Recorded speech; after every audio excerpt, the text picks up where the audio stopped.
اور سلسلہ یہیں سے شروع کرتے ہیں کہ تم جانتے ہو کہ اللہ نے سب سے پہلے کس چیز کو پیدا کیا؟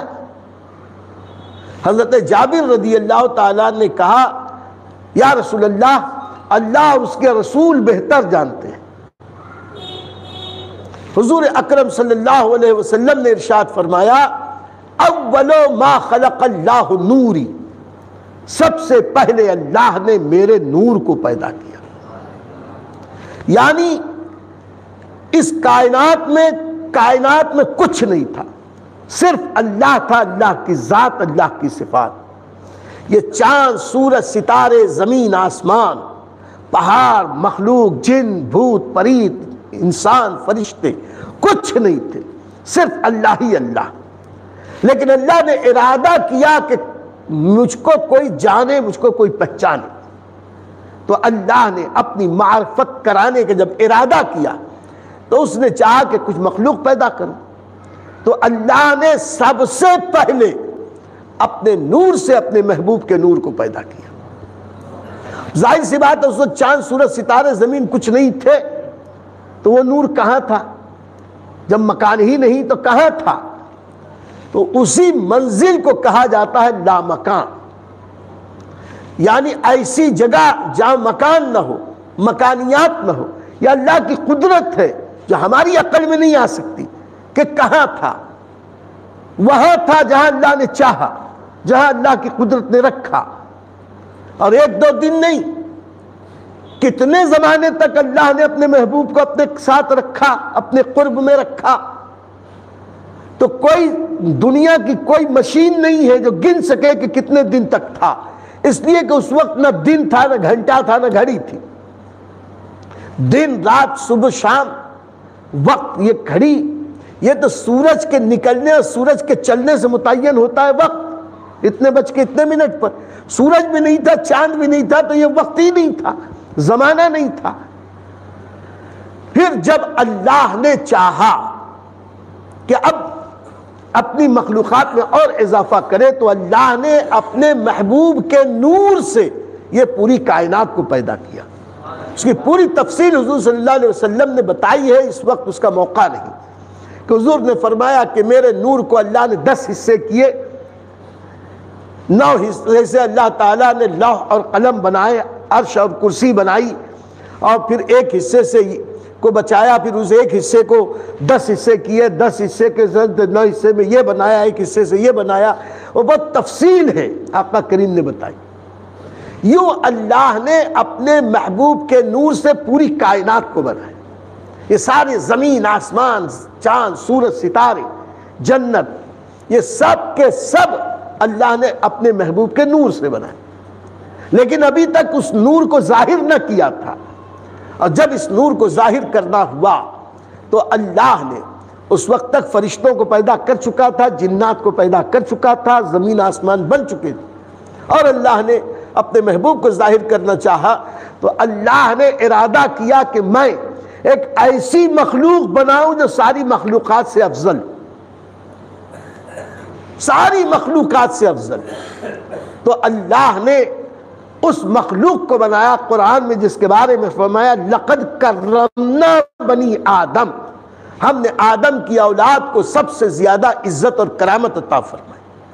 تو اللہ نے حکم دیا کہ حضرت آدم کو پیدا کیا جائے۔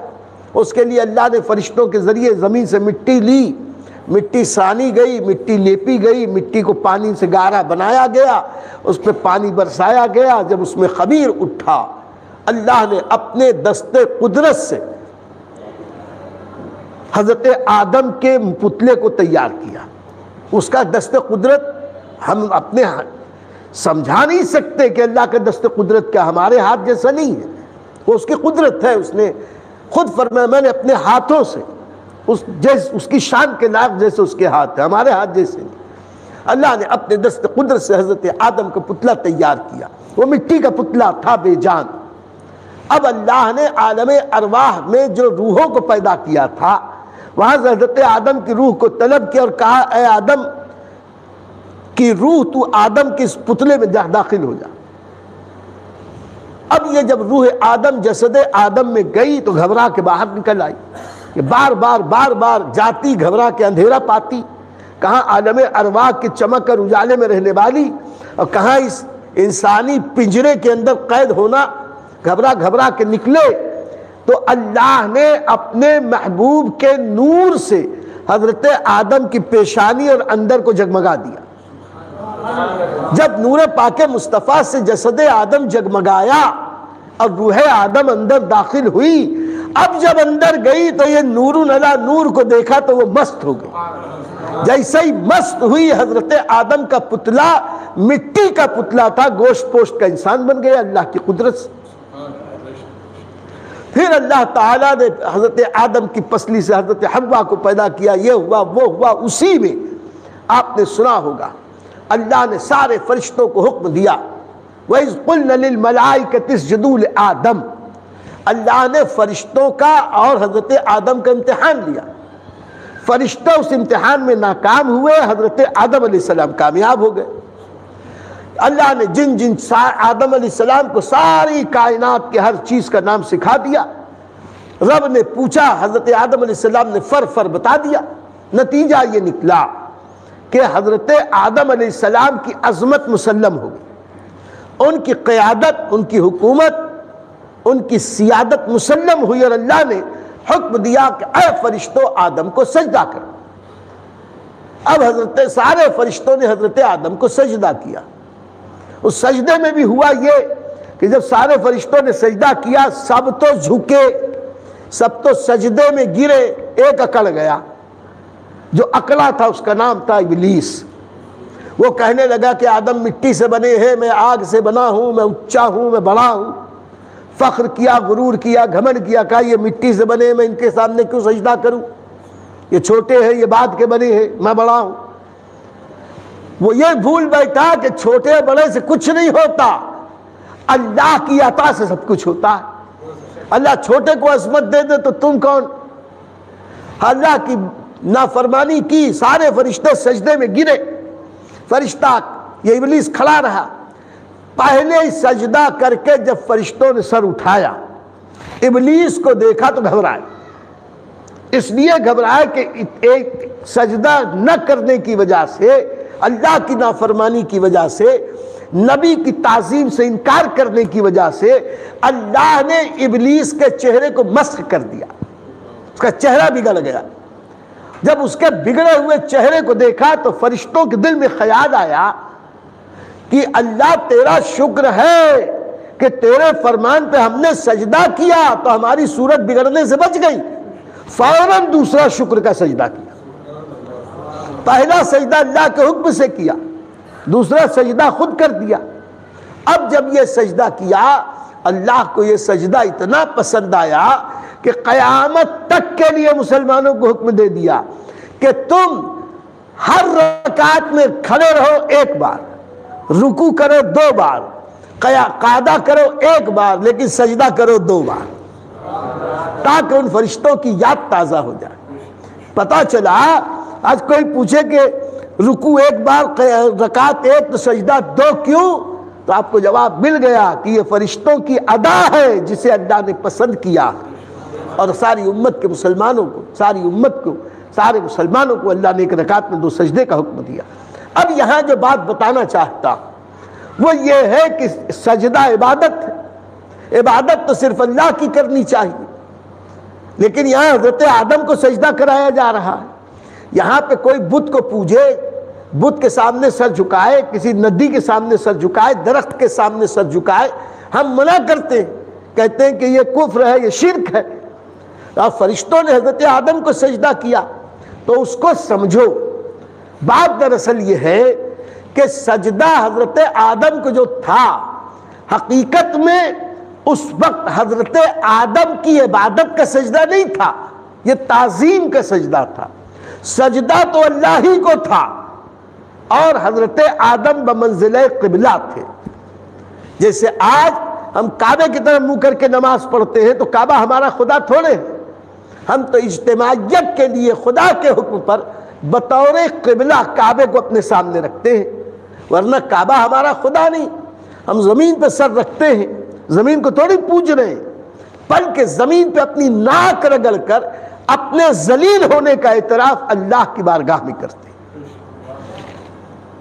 تو حضرت آدم علیہ السلام کو جو سجدہ کیا گیا تھا اس کے بارے میں ایک روایت میں آیا کہ حقیقت میں یہ سجدہ حضرت آدم کو نہیں تھا. حضرت آدم کی پیشانی میں جو نور پاک مصطفیٰ چمک رہا تھا سجدہ اس نور کی تعظیم کے لیے تھا، اور حضرت آدم علیہ السلام حقیقت میں اس وقت قبلے کی مانند تھے. جیسے آج ہم کعبے کو قبلہ سمجھ کے سجدہ کرتے ہیں، فرشتوں نے حضرت آدم کو قبلہ سمجھ کے سجدہ کیا. پھر اللہ تعالیٰ نے حضرت آدم کو جنت میں لے گئے رکھا، پھر زمین پہ بھیجا، پھر ان کی اولاد ہوئی. پھر وہ نور پاک مصطفیٰ مختلف نبیوں اور انسانوں کی پشتوں اور پیٹوں کی طرف منتقل ہوتا ہوا حضرت نوح علیہ السلام تک آیا. پھر حضرت نوح علیہ السلام کے بعد ان کی اولاد میں یہ نور ذریت کی شکل میں حضرت ابراہیم علیہ السلام تک آیا. پھر یہ نور پاک مصطفیٰ حضرت ابراہیم سے حضرت اسماعیل کو منتقل ہوا. پھر حضرت اسماعیل کے بعد ان کی اولاد میں یہ سلسلہ بڑھا، اور چلتے چلتے عدنان نام کے ایک شخص کو یہ نور پاک ملا. عدنان وہ شخص ہیں کہ ہمارے نبی صلی اللہ علیہ وسلم کی 21ویں پشت کے دادا، اور نبی کریم صلی اللہ علیہ وسلم جب بھی اپنا نسب بیان کرتے تھے تو محمد ابن عبداللہ ابن عبد المطلب ابن ہاشم ابن عبد مناف، پھر عبد مناف کے بعد اور آگے عدنان تک حضور صلی اللہ علیہ وسلم اپنا سلسلہ نسب بیان کرتے تھے. اور اس کے بعد یہ فرماتے تھے کہ میں ابراہیم اور اسماعیل کی نسل سے ہوں، لیکن اور سلسلہ نسب کا نہیں بیان کیا. اب یہاں پر ایک خاص بات اخیر میں عرض کرنی ہے، وہ یہ ہے کہ حضور صلی اللہ علیہ وسلم کا وہ نور جو حضرت آدم علیہ السلام سے منتقل ہوتا ہوا حضور تک پہنچا، یعنی بی بی آمنہ تک پہنچا اور حضور کی پیدائش ہوئی. تو ہم بھی پہلے اپنے ماں باپ کے پشت میں تھے، پھر اس کے ماں باپ کی، پھر ان کے ماں باپ کی، یہاں تک حضرت آدم علیہ السلام، اور ہماری پشت میں ہماری اولاد جو قیامت تک ہونے والی ہے اس کی ذریت ہے. یہ اللہ کی قدرت ہے. یوں ہی حضور صلی اللہ علیہ وسلم کا یہ نور جو منتقل ہوا ذریت کی شکل میں. تو اب ایک عقیدے کی بات سن لو، عقیدہ مسلک اعلیٰ حضرت، وہ یہ ہے کہ حضرت آدم سے لے کر حضرت عبداللہ بی بی آمنہ تک جتنے نبی کے دادا دادی نانا نانی تھے ان سب کے بارے میں خود نبی کریم نے ارشاد فرمایا. کیا فرماتے ہیں کہ میں پاک پشتوں سے پاک شکموں کی طرف منتقل ہوتا ہوا اپنے ماں باپ تک آیا. یعنی نبی کریم نے خود یہ اعلان کیا حدیث پاک کہ میرے اجداد کرام میں دادا دادی نانا نانی ساری شاخوں میں حضرت آدم تک جتنے تھے، جتنے مرد تھے وہ بھی سب پاک صاف تھے، اور جتنے عورتیں تھیں وہ بھی سب پاک صاف طیب و طاہر تھے. اب پاک صاف کا مطلب دو ہوتا ہے میرے دوستو، ایک ظاہر کی پاکی، ایک باطن کی پاکی. اور جو باطن کی پاکی وہ زیادہ اہمیت رکھتی ہے، وہی ہے ایمان. اب باطن کی ناپاکی ہے کفر اور شرک. اور نبی کہتے ہیں کہ مجھ کو اللہ نے پاک پشتوں سے پاک شکموں کی طرف منتقل کیا، یعنی میرے سارے دادی دادا نانی نانا سارے اجداد یہ پاک تھے. تو ہمارا ایمان یہ ہے کہ وہ سب ظاہری طور پر بھی پاک تھے، باطنی طور پر کفر و شرک سے بھی پاک تھے. اسی طرح حضور صلی اللہ علیہ وسلم نے یہ بھی کہا میرے اجداد کرام میں جب بھی میں کسی نئی نسل کی طرف منتقل ہوا کبھی بھی زنا کے ذریعے منتقل نہیں ہوا، نکاح کے ذریعے منتقل ہوا. یعنی میرے اجداد کرام میں کوئی ایسا نہ تھا جس نے کبھی کوئی خطا اور گناہ کی ہو، سب بے خطا بے گناہ تھے. اور حضور صلی اللہ علیہ وسلم کے اجداد کرام میں حضرت آدم سے لے کر حضرت نوح تک، پھر حضرت ابراہیم، پھر حضرت اسماعیل، پھر ان کی اولاد میں ہوتے ہوتے حضرت عبداللہ تک آیا. تو جہاں تک کی روایتیں ہمیں ملتی ہیں خاص طور سے ہم جب حضور صلی اللہ علیہ وسلم کا نسب بیان کرتے ہیں تو محمد ابن عبداللہ ابن عبد المطلب ابن ہاشم ابن عبد مناف یہاں تک بیان کرتے ہیں، تو میں پورے یقین کے ساتھ آپ کو اس بات پہ آگاہ کرتا ہوں، خوشی کے ساتھ، کہ حضور صلی اللہ علیہ وسلم خود تو چمکتے دمکتے تھے، لیکن وہ جس دادا کی پشت میں رہے، جس دادی کی پشت میں رہے، ان کے نور نے ان کو بھی چمکایا، ان کے نور کی برکت ان کے دادا دادی کو بھی ملی۔ مثال کے طور پر دو باتیں، حضور صلی اللہ علیہ وسلم کے چچا ہیں حضرت عباس، انہوں نے حضور کے سامنے ایک نعت کہی تھی، اس میں کہا تھا حضرت نوح علیہ السلام کی کشتی نہیں ڈوبی، کیوں نہیں ڈوبی؟ اس لیے نہیں ڈوبی یا رسول اللہ اس وقت حضرت نوح کے پشت میں آپ کا نور تھا، آپ کا نور تھا، اس لیے کشتی نہیں ڈوبی۔ اور یا رسول اللہ ابراہیم علیہ السلام کو نمرود کی آگ نے نہیں جلایا، کیسے جلاتی کہ اس وقت یا رسول اللہ آپ نور بن کر ابراہیم علیہ السلام کے پشت میں جلوہ گر تھے، آپ کے نور کی برکت سے ابراہیم علیہ السلام کو آگ نے نہیں جلایا۔ اور اسماعیل علیہ السلام کے گردن پہ جو چھری نہیں چلی یا رسول اللہ اس لیے نہیں چلی، چلتی کیسے؟ اس وقت آپ کا نور اسماعیل علیہ السلام کے بدن میں امانت تھا، وہ بعد منتقل ہونا تھا، اگر اس وقت وہ ذبح ہو جاتے تو یہ امانت کیسے دوسروں تک پہنچتی؟ تو نبی کی عظمت کا ایک پہلو یہ بھی ہے کہ نبی اپنے داداؤں میں جس پشت میں رہے اپنی نعمت و برکت